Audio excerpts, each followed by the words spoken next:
Thanks for joining us. This is Jeff, Triple Peaks Roofing. Jeff, if somebody has an emergency with their roof, what should they do? And I guess, first of all, what would constitute an emergency of something you need to get on right now? It's raining and you have water coming in your house. Okay, that's a great one. Definitely an emergency. If that is happening, what should somebody try to do themselves in the meantime or not do?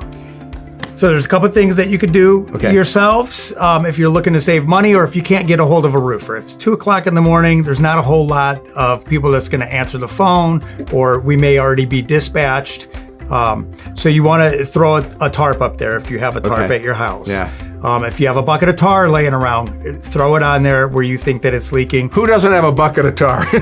but could you use something else if you really need to? Like Absolutely. if there was a hole, like just anything like a gutter gunk or whatever? Absolutely. Actually, one time I used a garbage can lid on somebody's That's a good idea. whole house fan, or not whole, I'm sorry, a roof fan, and theirs blew off.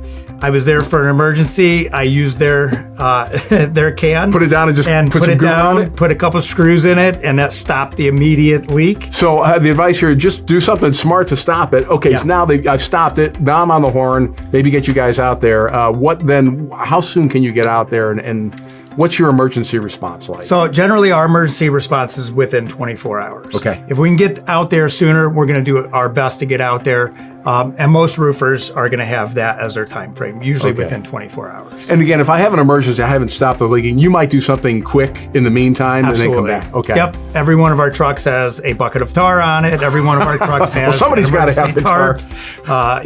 So, well, listen, if you don't have the tar, at least, what's the phone number? Just, you can get this in your head just in case you have a rainstorm this weekend. 440-925-0386. Thanks for watching.